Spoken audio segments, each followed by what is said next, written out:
They didn't have to do me like that. Towards the end, they got me. I teared up. In some part, I knew that the Crown Prince was gonna go. I just didn't think that they were gonna do a montage and show me a kid crying. And if I see a kid cry, man, it breaks my heart. And jeez. Hey, how's it going, everyone? Welcome back to another review of The Queen's Umbrella. Now, this episode definitely surrounded the condition of the Crown Prince once everybody knew and mayhem started to occur, pretty much.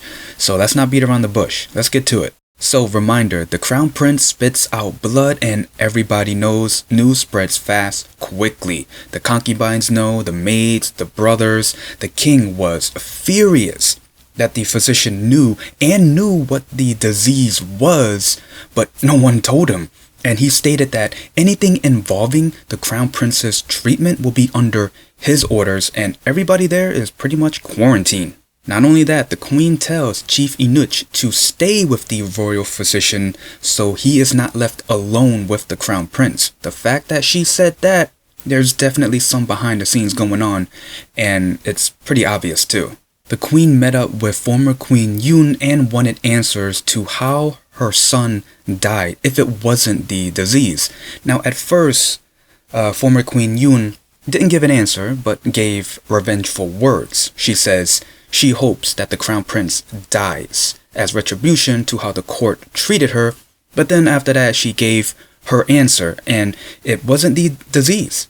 Her son was murdered, and she was told that by the murderer herself, face to face, and it was evil grandma. I remember seeing a comment on that saying that the evil grandma killed the former Crown Prince. Yeah, you were right.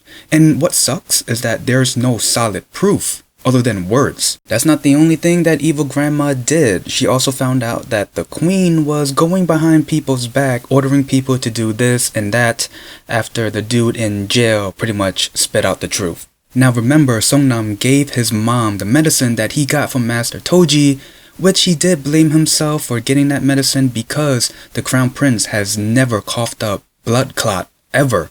So he went to Master Toji and pretty much threatened him.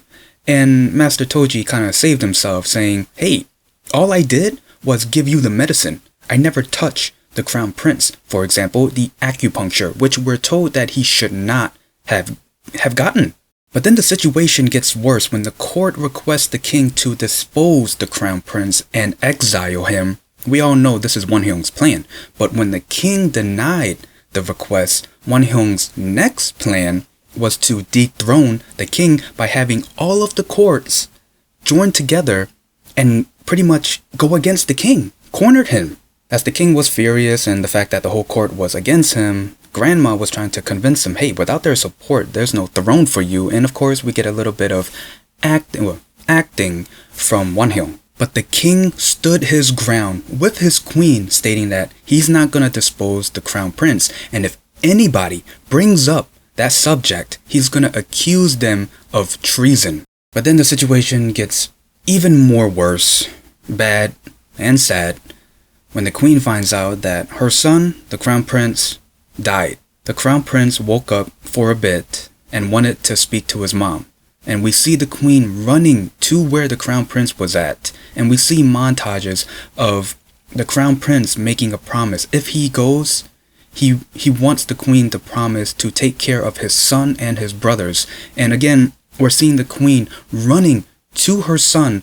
But the moment she got there, we see everybody in the room crying. And that's not the only montage we see. We see other people crying, like the Crown Prince's wife. We see his son, who at that point, he's clueless on what's going on. He's still a child. And we see flashbacks of Songnam and the Crown Prince as kids. We know that these two are very close. And the fact that just seeing the montage, just seeing a young Songnam crying, telling his brother, come back, hurry up and come back. Oh, if that didn't get you, well, it got me. I can't speak for everyone, but if that didn't get you, you're not human. This was a really good episode, really intensifying the situation once everyone knew that the Crown Prince was ill. by adding in, hey, we need to exile him because he's sick. A sick person should not have the weight of the entire kingdom on his shoulders. Adding in, okay, who should I blame? Is Songnam blaming himself for getting the wrong medicine? Should we blame Master Toji for giving him the medicine? Was it Master Toji's plan to get rid of the Crown Prince? Was it behind the scenes of Grandma or the concubines or Wonhyung? So now that the Crown Prince is gone, I mean, who takes over the Crown Prince title? Is it the Crown Prince's son? Is it the brothers? I mean, if you ask me on who is the best candidate, not gonna lie, I would choose Bogum. The reason why I choose Bogum is, well, one, it looks like he actually wants it. I mean, him and a few others. But it seems like he knows the ins and outs of the entire thing, you know, he's not an ass. You know what I mean? Like Uisong. You know, he wants the throne, but he's acting like an a-hole trying to get it. His mom is an a-hole too. I mean, no offense, but can you imagine being in the queen's shoes towards the end of the episode where you're running to your child? Their last breath is they want to speak to you.